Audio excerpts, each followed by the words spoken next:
ঠিকানা জান্নাতুল ফেরদাউস। বুঝে শুনে আমরা এখানে বসেছি পৃথিবীর কোনো উদ্দেশ্য নয়, একমাত্র কার জন্য? আল্লাহর জন্য। সে আল্লাহর জন্য শুকর আদায়ের লক্ষ্যে সকলেই পড়ে নিচ্ছি আলহামদুলিল্লাহ। রব্বানা লাকাল হামদ, রব্বানা লাকাল হামদ, হামদান কাসীরান, হামদান কাসীরান, তাইয়িবান, তাইয়িবান, মুবারাকান ফীহি, মুবারাকান ফি। আশহাদু আল লা ইলাহা আশহাদু আল লা ইলাহা ইল্লাল্লাহ ইল্লাল্লাহ ওয়া আশহাদু আন্না মুহাম্মাদান মুহাম্মাদান আবদুহু আবদুহু ওয়া রাসূলুহু। ওয়া রাসূলুহু।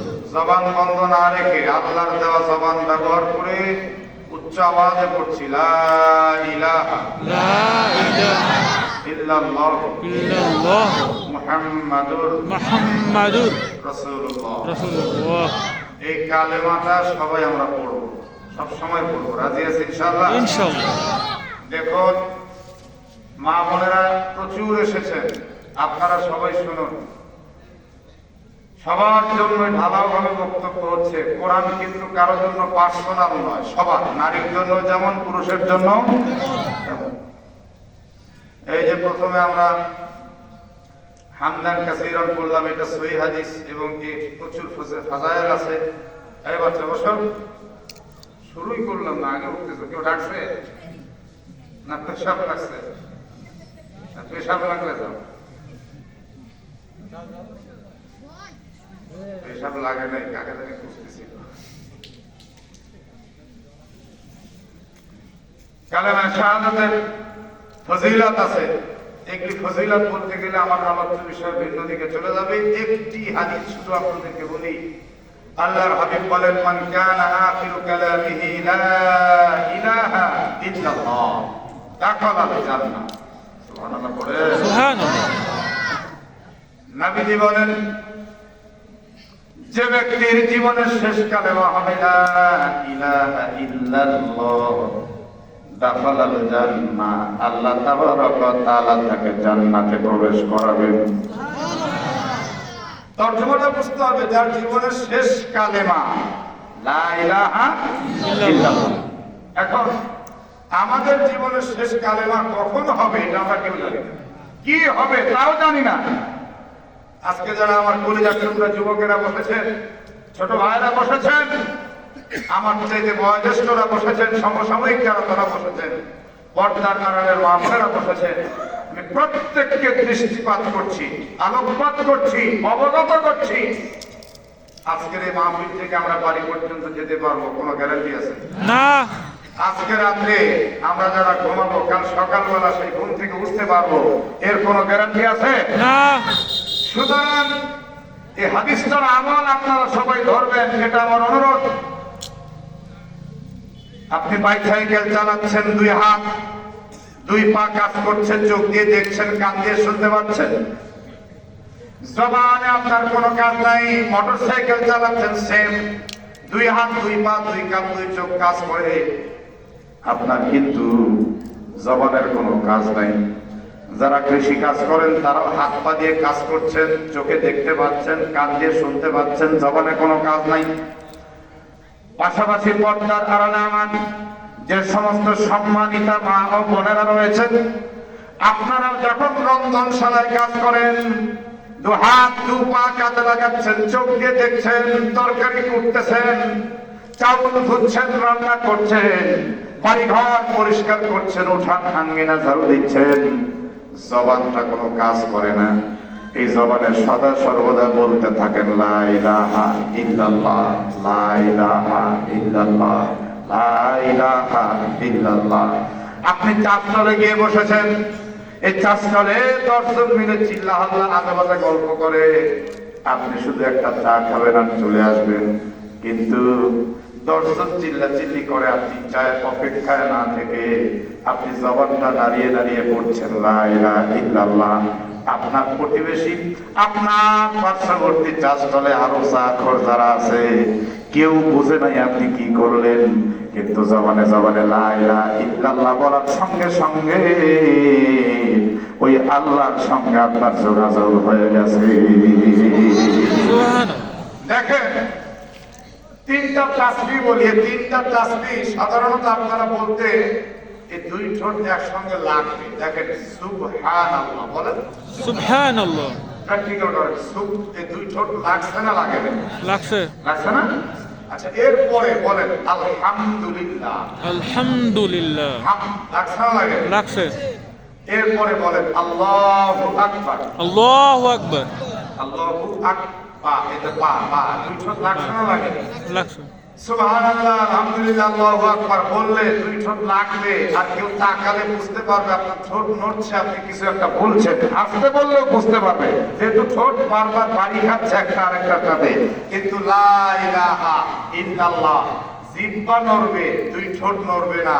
আল্লাহ এমন এক কালেমা আমাদেরকে দিয়েছেন, আপনি কোটি মানুষের মাঝেও যদি এই লা ইলাহা ইল্লাল্লাহ পড়তে থাকেন, পৃথিবীর কেউ বুঝবে না, আপনার পাশে থেকে আপনার স্ত্রীও বুঝবে না আপনি যার গোলাম আর আপনি যার বান্দা। বান্দার আল্লাহ, আল্লাহর বান্দা ছাড়া কেউ বুঝবে না। কি এক আজীব কালেমা, লা ইলাহা ইল্লাল্লাহ, লা ইলাহা ইল্লাল্লাহ। এই কালেমাটা সবাই ধরবেন তো ইনশাআল্লাহ? ধরবেন তো ইনশাআল্লাহ? ইনশাআল্লাহ। আর এই কালেমা যদি জীবনের শেষ কালেমাটা হয়ে যায় আল্লাহ আল্লাহ করে, তাহলে ইনশাআল্লাহ এখন আর জান্নাত, সরাসরি আল্লাহর জান্নাত। আমার এখন যে বক্তব্য আমি শুরু করব, আমার তাফসীর, আমার বক্তব্য আপনারা পুরোটা না বুঝলেও আমার আর কোনো দুঃখ নেই, অন্তত একটা হাদিস আপনাদেরকে আমি বুঝাইতে পারছি। এটার আমল যদি আপনারা করেন, আপনারাও বাঁচবেন, আমিও সব পাব। আসুন, এবার আমি যে বক্তব্য ধরব একটা বিষয়ের উপরে। আমার অভ্যাস হলো বিষয় ভিত্তিক আলোচনা আমি করে থাকি এবং জটিল কিছু সমস্যার নিরসন দিয়ে আমি আলোচনা করি, এটা হলো আমার অভ্যাস। বর্তমান বিশ্বে একটি গোষ্ঠী তৈরি হয়েছে, এরা ইউটিউব, ফেসবুক, টুইটার সহ যত সাইট আছে, অনলাইন অফলাইন সব সাইটে, এমনকি এরা মাঝে মাঝে মানুষকে সরেজমিনে বুঝিয়ে সুঝিয়ে একটু বিতর্কের মধ্যে জড়িয়ে ফেলছে। সেটা হলো, বলুন তো এটার নাম কি? আল কোরআন। সকলে বলুন, খুশি হবে। এটার নাম কি? আল কোরআন। কোরআন। এই কোরআনটা কি লোহার তৈরি, সোনার তৈরি, চাঁদির তৈরি, না কাগজের? এটা কোনো সন্দেহ নাই। আমার নবীজির জামানায় কাগজ ছিল না, ভালো করে বুঝলেন। আমার নবীর জামানায় কাগজ ছিল না, যে কারণে কোরআন যখন জিবরিল ফেরেশতা নিয়ে আমার নবীকে দিতেন, তখন নবীজি সাহাবাদের সামনে কোরআন তেলাওয়াত করলে সাহাবায়ে কেরাম দ্রুত এই কোরআনটা মুখস্থ করতেন। কেউ বা সাথে সাথে গাছের ছাল নিয়ে লিখতেন, কেউ বা পাথরে খোদাই করে লিখতেন, কেউ বা আবার চামড়ার মধ্যে লিখে রাখতেন। সেই সময়ের লেখার যে সিস্টেমটা ছিল, কাগজ ছিল না। কথা কি বুঝতে পেরেছেন? এখন একটি গোষ্ঠী কোরআন বিরোধী, এরা বলছে যে কোরআন কাগজে, কালো কালিতে, প্রেসে ছাপানো হয়েছে, এটা হলো মুহাম্মাদের ব্যক্তিগত বানানো একটা বই, পেট বাঁচানোর বই, মোল্লাদের একটা বানানো বই। এটা আসমান থেকে আসছে, আসমানি কিতাব, চোখে তো কেউ দেখে নাই। সুতরাং কাগজের কোরআন কখনো আসমানি কিতাব হতে পারে না। নাউজুবিল্লাহ তো করলে আমরা মুসলমান অত্যন্ত আবেগী, আর কিছু হলে মারধর শুরু করে দিই, কিছু হলে ভাঙচুর, ছাতা, এই কর সেই কর। আসলে এই কথাটা আপনাকে হৃদয়ঙ্গম করতে হবে এবং এটাকে খণ্ডন করার মতো যোগ্যতা আপনাকে অর্জন করতে হবে। কথা বলেন না কেন? ঠান্ডা মাথায় আপনাকে অর্জন করতে হবে, ঠান্ডা মাথায় বুঝতে হবে, নিজে বাঁচতে হবে এবং যে বিভ্রান্তি ছড়াচ্ছে তার উপর রাগ না করে তাকে সঠিক পথে আনার দায়িত্ব আমাদের। সে যে প্রশ্ন করছে যে কাগজের কোরআন, এটা তো আসমান থেকে আসেনি, এ কথা তো সত্য। কোরআন আসছে লৌহে মাহফুজ থেকে আল্লাহর মাধ্যমে, জিবরাইলের মাধ্যমে, জিবরাইলের মাধ্যম থেকে নবীর মাধ্যম, নবীর মাধ্যমে সাহাবায়ে কেরাম। এইভাবে তো কথা বলে না? ঠিক। কখনো এক আয়াত, কখনো দুই আয়াত, কখনো এক সূরা, কখনো এক রুকু, এভাবে সুদীর্ঘ 23 বছরে কোরআন অবতীর্ণ হয়েছে। আর হযরত উসমান রাদিয়াল্লাহু আনহুর সময় কোরআনের সব আয়াতগুলোকে একত্রিত করে হযরত উসমান রাদিয়াল্লাহু আনহু এই কোরআনের 7টি অনুলিপি তৈরি করেছেন। 7টি অনুলিপি তৈরি করার পরে মক্কায় 1 কপি, মদিনায় 1 কপি, সিরিয়ায় 1 কপি, শামে 1 কপি, রাশিয়ায় 1 কপি।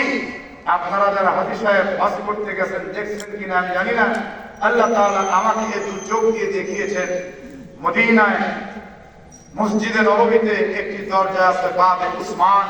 এই বাবে উসমান দিয়ে দোতলায় উঠলে উসমান রাদিয়াল্লাহু আনহু লিখিত সেই কোরআনের নুসখা এখনো পর্যন্ত হুবহু ওই রকমই রয়েছে। আল্লাহ তাআলা আমাকে চোখে দেখার তৌফিক দিয়েছেন। বাহারহাল নবীর জামানায় এমন কাগজের কোরআন ছিল না।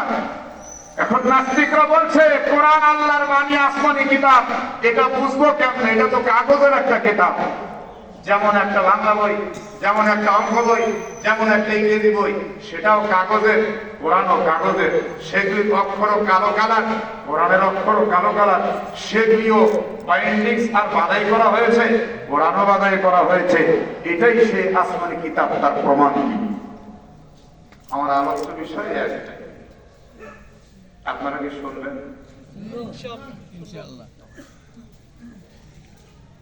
তাহলে শুনুন। আর যারা বাইরে আছেন খুব দ্রুত ভিতরে চলে আসুন। আমি দেখলাম হাজার হাজার মানুষ রাস্তায় আর মেলায়, নারীও আছে পুরুষও আছে। আল্লাহ মাফ করেন, জোরে বলেন আমিন। আমিন। হাদিস শরীফের মধ্যে আল্লাহর হাবিব বলছেন, যেখানে নারী আর পুরুষের একাকিত্ব একটা অবস্থান সৃষ্টি হবে, আর হাটে বাজারে নারী আর পুরুষের গ্যাদারিং হবে, এই নারী আর পুরুষের মধ্যে ওকালতি শুরু করে দেয় শয়তান। শয়তান বলে যতক্ষণ পর্যন্ত ওই নারী আর পুরুষের মধ্যে আমি বিচার ঘটাতে না পারি, ততক্ষণ পর্যন্ত আমি শয়তান একদম চুপ হয়ে যাই না। নারী আর পুরুষের অবাধ মেলামেশা যখন শুরু হয়ে যায়, সেখানে ওকালতি শুরু করে শয়তান। সুতরাং আমি আহ্বান করবো কোরআনের দিকে। আমার যে সমস্ত মা বোনেরা আপনারা বাইরে ঘোরাফেরা করছেন, নারী প্যান্ডেলে প্রবেশ করুন। আর যে সমস্ত পুরুষ ভাইয়েরা বাইরে ঘোরাফেরা করছেন, পুরুষ প্যান্ডেলে প্রবেশ করুন। আল্লাহ তাআলা সবাইরে কবুল করেন, জোরে সরে বলেন আমিন। আচ্ছা, এখন এই কোরআনুল কারীম এটা কার কালাম? আল্লাহর। বলতে হবে এটা কার কালাম? আল্লাহ। আল্লাহর কালাম। আল্লাহর কালাম আল্লাহ তাআলা নবীজিকে দিলেন। কার মাধ্যমে? জিবরাইলের মাধ্যমে। কার মাধ্যমে? জিবরাইল। জিবরাইলের মাধ্যমে। জিবরাইল মালাকুন নূরিয়্যিন তাতাশাক্কালু বিআইয়ি সূরাতিন মা শাআ। এরা নূরের সৃষ্টি, এরা নারীও না পুরুষও না। এরা যখন ইচ্ছা তখন যেমন ইচ্ছা তেমন সূরত ধারণ করতে পারে। এই জিবরাইল ফেরেশতা একটা মাঝামাঝি অবস্থান আছে, আল্লাহ এবং নবীর মাঝখানে আপ ডাউন করে। এ নারীও না পুরুষও না। আল্লাহ তাআলা পৃথিবীতে যত সৃষ্টি করেছেন সব 3 ভাগে বিভক্ত। 1 ভাগ পুরুষ আর 1 ভাগ মহিলা। আছে না নাই? কথা বলেন। আছে। গাছের মধ্যে নর নারী আছে না নাই? মাছের মধ্যে নর নারী আছে না নাই? অনুরূপ ভাবে আমরা যে মানুষ, আমাদের মধ্যে নর নারী আছে না নাই? এই প্রত্যেকটা সৃষ্টির মধ্যে আবার নর নারীর মাঝামাঝি একটা সৃষ্টি আছে, যাদের দিকে তাকালে নারীও মনে হয় না, পুরুষও মনে হয় না। কখনো দেখতে মনে হয় পুরুষের মতো, আবার কখনো দেখতে মনে হয় নারীর মতো। মাঝামাঝি এরা অবস্থান করে। আপনারা তাদেরকে কি বলেন? জোরে বলতে পারলেন না? হিজরা। আজকে যারা পুরুষ প্যান্ডেলে আছে তারা তো পুরুষ, আর যারা নারী প্যান্ডেলে আছে তারা তো নারী। যারা পুরুষ প্যান্ডেলেও নাই, নারী প্যান্ডেলেও নাই, অযথা এখনো মাঝামাঝি ঘুর ঘুর ঘুর ঘুর করতেছে, তারা কি? আমি বলি নাই, রেজাল্ট আপনারা দিচ্ছেন। রেজাল্ট যেহেতু দিচ্ছেন, একটু জোরে সোরে রেজাল্ট দেন, ওদের কান পর্যন্ত পৌঁছাক। কারণ ওদের হুঁশ ফিরতেছে না। মাহফিল শেষ হয়ে যাচ্ছে, তারপরও দোকানপাটে এখনো মানুষ ভিড় জমাচ্ছে। এই জন্য একটু হিসাব কিতাব পরিষ্কার করতে হবে। যারা নারী তারা নারীর প্যান্ডেলে যেতে হবে, যারা পুরুষ তারা পুরুষের প্যান্ডেলে যেতে হবে। আর যারা মাঝে থাকবে তাদের হিসাবটা এখন আপনারা দিবেন। বলতে পারবেন তো? বলতে থামেন, আমি বলবো যারা নারী প্যান্ডেলেও নাই, পুরুষ প্যান্ডেলেও নাই, আপনারা কি বলবেন? সে বলবে না সে কোন দিকে, এবার একটু হিসাব করে নেন, সে বলবে না থাকে রেডি। এই যুবকেরা একটু প্রয়োজনে গলায় কাজ টাজ দিয়ে নাও, জোরে বলা লাগবে কিন্তু।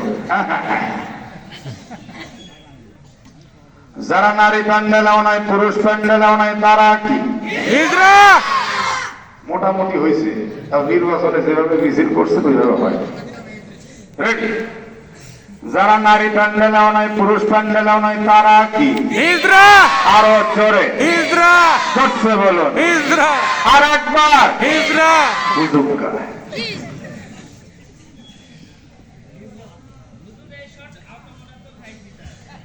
খাইছিলেন না? আচ্ছা শোনেন, এখন বিষয় হলো জিবরিল আমিন ফেরেশতা হলো মাঝামাঝি একটা অবস্থানে আছেন। তিনারা ফেরেশতা, মানুষ না। ফেরেশতা ফেরেশতাই, ফেরেশতা নবীও না, ফেরেশতা আল্লাহও না। এই জিবরাইল ফেরেশতা কোরআন নিয়ে আসতেছে। সেই কোরআনের প্রতি মক্কার কাফের মুশরিকরাও একই প্রশ্ন করেছিল, মুহাম্মদকে কোরআন ব্যক্তিগতভাবে বানিয়ে বানিয়ে বলছে। আপনারা আরেকবার চিৎকার করে বলুন, এ কোরআন আমার নবীজির কিতাব না আল্লাহ? আল্লাহর। আল্লাহ রাব্বুল আলামিন আর সহ্য করতে পারলেন না। সঙ্গে সঙ্গে কোরআনুল কারীমের সূরা তুরের 33 এবং 34 নম্বর আয়াত নাযিল করে দিলেন। আমিয়াকুলুনা তাকাওয়ালাহু বাল্লা ইউমিনুন ফালিয়াতু বিহাদিসিম মিসলি ইন কানু সাদিকিন। আল্লাহু আকবার। আল্লাহ রাব্বুল আলামিন বলছেন, নবীজি গো, তারা বলছে কোরআন আপনি বানিয়ে বলছেন, বরং তারা ঈমান আনবে না বলে এমন উল্টা পাল্টা কথাবার্তা বলছে। নবীজি, যদি তাদের দাবিতে তারা সত্যবাদী হয় তাহলে তাদেরকে বলুন তারা যেন কোরআনের মতো আর একটা কোরআন বানিয়ে দেখায়। অর্থাৎ তারা ওই মক্কার কাফের লিডার, ওই মক্কার কবি, ওই মক্কার সাহিত্যিক, এরা ছিল বড় মানের শিক্ষিত ব্যক্তি। এরা চিন্তা করে আল্লাহর রাসূল একটা মূর্খ ব্যক্তি। নবীর উম্মত যারা বসে আছেন, একটা লোক জবান বন্ধ রাখবেন না। নবীর ভালোবাসা নিয়ে চিৎকার করে বলে দেন, আমার আপনার নবী কি মূর্খ ছিলেন? না। রব্বানা ওয়াবআস ফীহিম রাসূলাম মিনহুম ইয়াতলু আলাইহিম আয়াতিক ওয়া ইউআল্লিমুহুমুল কিতাব।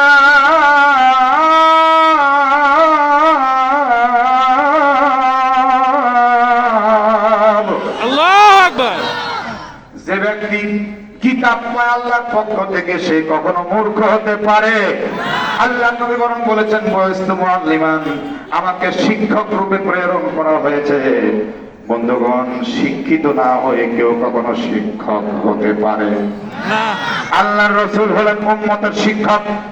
তিনি কেমনে মূর্খ হবেন? তিনি তো কোনো একাডেমিক কোয়ালিফিকেশন নেন নাই, কোন স্কুলে পড়েন নাই, কলেজে পড়েন নাই, হাই স্কুলে পড়েন নাই, তারপরেও তিনি কেমনে শিক্ষিত হলেন? আল্লাহ রাব্বুল আলামিন গারে হেরার ইউনিভার্সিটির মধ্যে হযরতে মুহাম্মদ আরবি সাল্লাল্লাহু আলাইহি সাল্লামকে ছাত্র বানিয়ে আল্লাহ নিজে উস্তাদ হয়ে সিলেবাস দিয়ে দিলেন কোরআনুল কারীমকে। আর আল্লাহ যার উস্তাদ হয়ে যান, তার চাইতে বড় শিক্ষিত আর কেউ হতে পারে না। এখন কাফেররা বলছে মুহাম্মদ এ কোরআন বানিয়ে বানিয়ে বলেছে। আল্লাহ বলছেন, তোমাদের দৃষ্টিতে মুহাম্মদ তো মূর্খ। মূর্খ হয়ে যদি এত সুন্দর কোরআন বানাতে পারে, তোমরা শিক্ষিত মানুষ তার থেকে ভালো কোরআন বানাতে পারবে। ভালোর দরকার নেই। ফালিয়াতু বিহাদিসিন মিসলি ইন কানু সাদিকিন।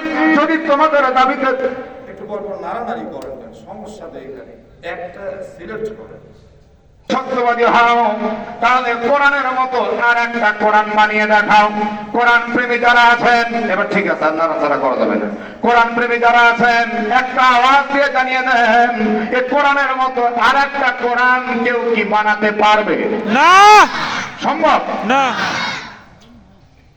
আল্লাহ নবী যখন ওপেন চ্যালেঞ্জ দিয়ে দিলেন, তোমরা কোরআনের মতো আর একটা কোরআন বানিয়ে দেখাও, এরা তখন বলতে থাকলো, এ মোহাম্মদ একটা জাদুকর, নবীর উম্মত একটা লোক জবান বন্দনা রেখে জবান খুলে বলুন তো আল্লাহর নবী কি জাদুকর ছিলেন? না যারা নবীকে ভালোবাসেন তারা জোরে সরে বলেন আল্লাহর নবী কি জাদুকর ছিলেন? না আল কাহিনু ওয়াস সাহিরু কাফিরুন। আল্লাহর রাসূল বরং বলছেন জাদুকর আর মানব ঠাকুরেরা হলো কাফের। কাফের নবী কখনো কোনো কুফরি কাজ করতে পারে? তবে কোনো কুফরি কাজ করতে পারেন না। আল্লাহ নবীকে যখন জাদুকর বলছে আল্লাহ তাআলা সহ্য করলেন না, সঙ্গে সঙ্গে মহান রব্বুল আলামিন সূরা বনী ইসরাঈলের 88 নম্বর আয়াত নাযিল করে দিলেন, কুল্লাইনি ইজতামাতিল ইনসু ওয়াল জিন্নু আলা আন ইয়াতু বিমিসলি হাযাল কুরআন লা ইয়াতুনা বিমিসলি ওয়ালাউ কানা বা'দুহুম লিবা'দিন যাহীরা।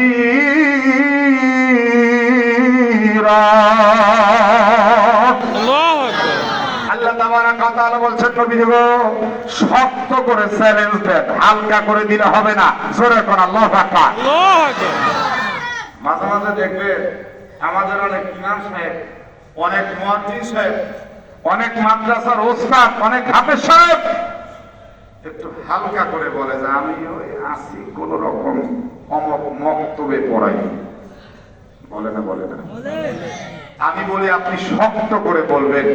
এই পৃথিবীতে অনেক বাজে কাজ শক্ত করে মানুষ উল্লেখ করছে, আর রাসূল বলছেন খায়রুকুম মান তাআল্লামাল কুরআন ওয়া আল্লামা, যে কোরআন পড়ে এবং কোরআন শিখে, পড়ে এবং পড়ায়, যে কোরআন পড়ায় এবং নিজেও পড়ে, উভয় গ্রুপ একদম শ্রেষ্ঠ। কোরআনের শিক্ষা দেওয়া হলো পৃথিবীর সর্বশ্রেষ্ঠ কাজ। এটাকে দুর্বল করে দেখারও কিছু নাই, দুর্বল করে উল্লেখ করারও কিছু নাই, এটা শক্ত করে বলতে হবে। কথা কর না কেন ভাইজান? ঠিক। তো নবীজি বলছেন যে এই কোরআনের চ্যালেঞ্জ দিয়ে দিলাম, পারলে আরেকটা বানিয়ে দেখাও। আল্লাহ তাআলা কয় হবে না, আপনাকে জাদুকর আবল তাবল করে গালমন্দ করছে আর আপনি চুপচাপ থাকবেন এমনটি নয়। শুধুমাত্র চ্যালেঞ্জ মক্কার মানুষদেরকে আমি আল্লাহ দিলাম তা নয়। কুল্লাইনি জিতামাতিল ইনসু ওয়াল জিন্নু আলা আইয়াতু বিমিসলি হাযাল কুরআন। নবীজি এই মক্কার কাফের শুধু না, সারা পৃথিবীর যত মানুষ আছে, যত জিন আছে, সবাই একত্রিত হোক। এই সময় হোক, কিয়ামত পর্যন্ত আমি ওপেন চ্যালেঞ্জ দিয়ে দিলাম, কিয়ামত পর্যন্ত ওপেন চ্যালেঞ্জ দিলাম। এদের যত দেব দেবী আছে তাদের সাহায্য নিক, যত জিন আছে তাদের সাহায্য নিক, যত মানুষ আছে তাদের সাহায্য নিক, নিয়ে লা ইয়াতুনা বিমিসলি, কোরআনের মতো একটা কোরআন বানিয়ে দেখা। আমি আল্লাহ চ্যালেঞ্জ দিচ্ছি, কোরআনের মতো আরেকটা কোরআন তারা বানাতে পারবে না। আপনারা বুঝে থাকলে আরেকবার চিৎকার করে বলুন, কোরআনের মতো আরেকটা কোরআন কেউ কি বানাতে পেরেছে বাবা? পারবে? পারবে? আল্লাহ নবী এভাবে যখন চ্যালেঞ্জ দিয়ে দিলেন শক্ত করে, এবার মক্কার কাফেররা আল্লাহর নবীকে পাগল বলতে থাকলো। আরে কি কষ্টের কথা, মা সাহিবুকুম বিমাজনুন, আপনারা যারা বসে আছেন এবার নবীর পক্ষে আওয়াজ দেন, আমার আপনার নবী তিনি কি পাগল ছিলেন? না। আল্লাহ তাআলা তো সহ্য করতে পারলেন না। আল্লাহ রাব্বুল আলামিন বললেন নবীজি এটা হয় না, আমি চুপচাপ থাকবো। সঙ্গে সঙ্গে কোরআনুল কারীমের সূরা হুদের 13 নম্বর আয়াত আল্লাহ নাযিল করে দিলেন, আম ইয়াকুলুন আফতারা, আল্লাহু আকবার। কুল ফাতু বিআশরি সুওয়ারিন মিসলিহি মুফতারিয়াত ওয়া দু'উ মান ইসতাতা'তুম মিন দুনিল্লাহ ইন কুনতুম সাদিকিন।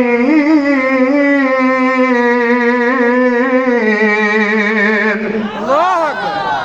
নবীজি গো এখন পর্যন্ত তারা বলে যাচ্ছে এই কোরআন নাকি আপনি রচনা করেছেন, আপনি নাকি বানিয়েছেন।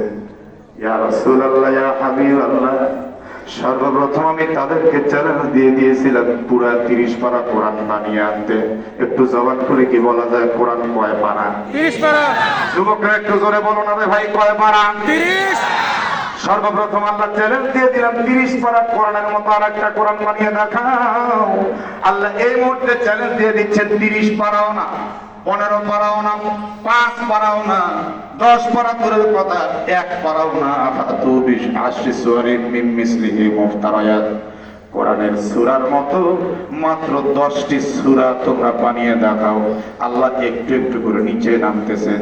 এবার আল্লাহ রাসূল সাল্লাল্লাহু আলাইহি সাল্লাম বললেন, তোমরা কোরআনের মতো মাত্র 10টি সূরা বানিয়ে দেখাও তো দেখি কেমন পারো।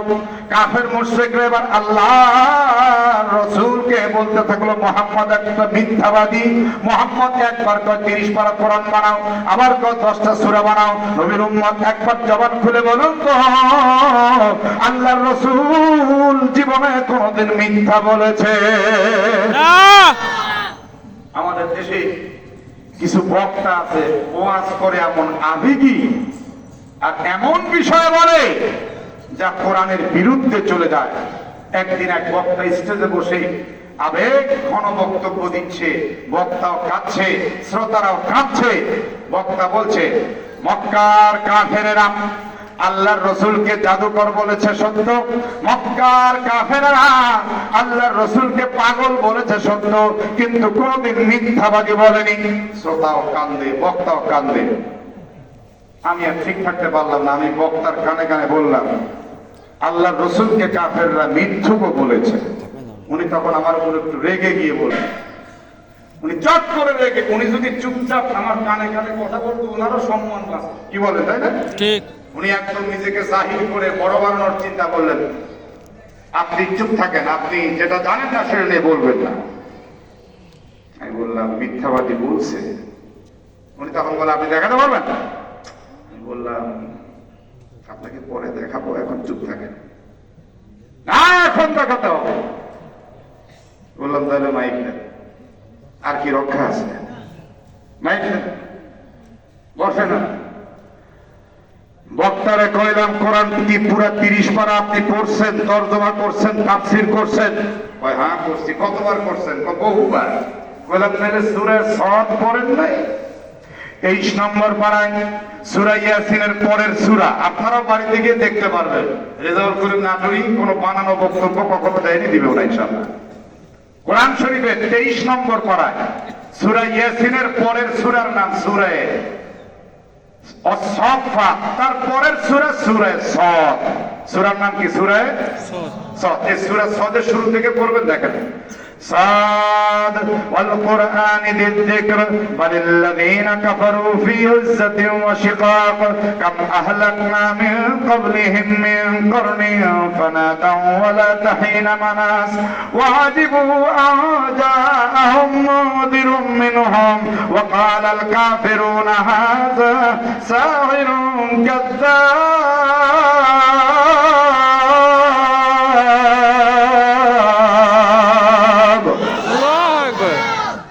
সাহের মানে জাদুকর। মুখস্থ করেন, সাহের মানে কি?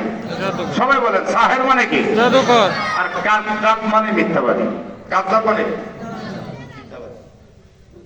সূরা ইয়াসিন 23 নম্বর পারা, সূরা সাদ। আল্লাহ সুবহানাহু ওয়া তাআলা সুন্দর মতো বলছেন, ওয়া আজিবু আন জাআহুম মুনযিরুম মিনহুম ওয়া ক্বালা আল কাফিরুনা হাযা সাহিরুন কাযযাব। আল্লাহর রাসূলকে জাদুকর বলছে, আল্লাহর রাসূলকে মিথ্যাবাদীও বলছে কাফেররা। বক্তাও কান্দে, শ্রোতাও কান্দে। কয়জন কোরআন পড়া জানেন, কয়জন হাদিস পড়া জানেন? আপনাদের দোষ নাই, দোষ আমাদের। আমরা আপনাদেরকে মিথ্যা কিছু গল্পকেও শিখাই দিয়ে চলে যাচ্ছি। কে ধরে আজকাল বক্তাকে? কথা কর না কেন? ঠিক কি? ঠিক। কে ধরে বক্তা? বাবা, সারাটা দেশ আমি ঘুরে ঘুরে দেখলাম, ইন্টারনেটে ভাইরাল বক্তার জন্য 1 লক্ষ লোক জমা হয়েছে। কথা তো সত্য। আসলে উনি কি গিলাচ্ছে মানুষকে, এটা খুঁজে দেখা, তলিয়ে দেখা খুব অভাব। কারণ ওই 1 লাখ মানুষের সামনে ওনাকে তবে কে শিক্ষা দিতে? সে কি মায়ের খেয়ে মরবে নাকি? কথা কর না কেন?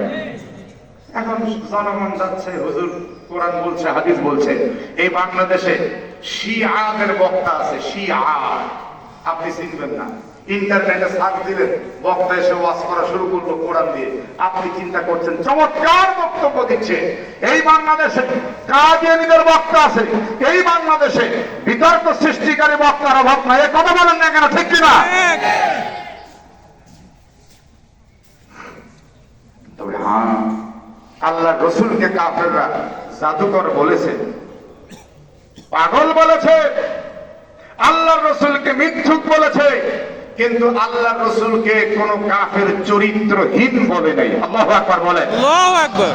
আল্লাহর রসুলকে কোন কাফের চরিত্রহীন বলে নাই। কিন্তু আমরা বর্তমান বিশ্বে এক শ্রেণীর কুলাঙ্গারদেরকে দেখতে পেলাম, যারা আল্লাহর রসুলের উম্মতের ঘরে জন্ম নিয়ে, যাদের মা মুসলিম, বাপ মুসলিম, মুসলিমের ঘরে জন্ম নিয়েও মুসলিম হয়েও রসুলকে চরিত্রহীন বলে আখ্যায়িত করছে।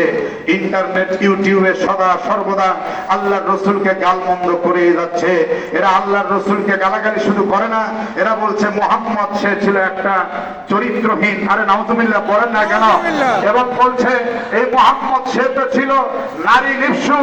মুসলমান নবীর উম্মত যারা বসে আছেন, কলিজা থেকে আওয়াজ দিয়ে বলেন, আমার নবীর চরিত্রে কোনো ঝামেলা ছিল? এরা আরো বলে বেড়াচ্ছে এই মুহাম্মদ যাকে ইচ্ছা তাকে যখন ইচ্ছা তখন ধর্ষণ করত, চরিত্র নষ্ট করে দিত। আমি বলতে চাই, যারা এমন উল্টা পাল্টা বক্তব্য দেয়, সাইবার ক্রাইম আইনের আওতায় এনে এদের বিচার করা হোক, এদের বিচার করা হোক। আমার রাসূলকে নিয়ে এরা গালমন্দার না করুক। আমরা কোনো ধর্ম নিয়ে কথা বলতে চাই না, আমরা কোনো ধর্মীয় কোনো কাউকে আঘাত করতে যাই না, কোন ধর্মের ইতিহাস টেনে বের করতে যাই না। তোমরা কোন হিন্দু ধর্ম নিয়ে কথা বলো না, বৌদ্ধ ধর্ম নিয়ে কথা বলো না, তোমরা খ্রিস্ট ধর্ম নিয়ে কথা বলো না, বাইবেল নিয়ে কথা বলো না, নিউ টেস্টামেন্ট ওল্ড টেস্টামেন্ট নিয়ে কথা বলো না, তোমরা বেদ নিয়ে কথা বলো না, গীতা নিয়ে কথা বলো না। তোমরা শুধু কোরআনের বিরুদ্ধে বক্তব্য দিয়ে যাচ্ছ। এতই প্রমাণ হয়ে গেছে তোমরা কোরআন বিরোধী মিশনকে সাকসেস করতে যাচ্ছ। আল্লাহর কসম করে বলছি, আজ হোক কাল হোক, তোমাদের বিচার না হলে নবী প্রবী তাওহীদ জনতা নিজ হাতে তোমাদের বিচার করবে। পালানোর জায়গা পাবে না, পাবে না, পাবে না, পাবে না। এক। আল্লাহু আকবার। আল্লাহু আকবার।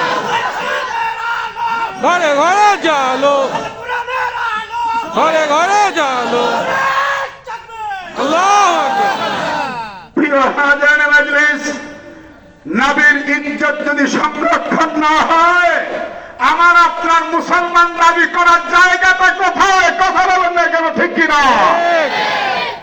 কোরআনের ইজ্জত যদি সংরক্ষণ না হয়, আমি আপনি মুসলিম দাবি করব কোথায়? আল্লাহর হাবিব সাল্লাল্লাহু আলাইহি সাল্লাম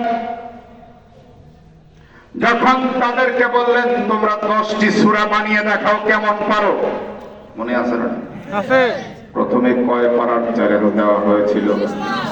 মাশাআল্লাহ, তো আল্লাহ কোরআন বুঝতেছেন। কোরআনের তাফসীরের চাইতে মজার কোনো বক্তব্য হতে পারে না। কোরআন তো কোরআনই, এর কোনো বিকল্প নাই। কথা বলেন না কেন ভাইজান? আল্লাহ তাআলা 30 পারার চ্যালেঞ্জ দিয়েছিলেন, এরপরে কমিয়ে দিলেন মাত্র 10টি সূরা। তারা বলল মুহাম্মদ একটা মিথ্যুক। নাউজুবিল্লাহ। নাউজুবিল্লাহ। আল্লাহ রাব্বুল আলামিন সহ্য করতে পারলেন না। সঙ্গে সঙ্গে মহান রব্বুল আলামিন কোরআনুল কারীমের সূরাতুল বাকারার 23 এবং 24 নম্বর আয়াত নাযিল করে দিলেন। ওয়া ইন কুনতুম ফি রাইবিম মিম্মা নাযালনা আলা আবদিনা ফাতু বিসূরাতিন মিন মিসলি ওয়া দু'উ শুহাদাআকুম মিন দুনিল্লাহ ইন কুনতুম সাদিকিন ফা ইন লাম তাফআলু ওয়া লা তাফআলু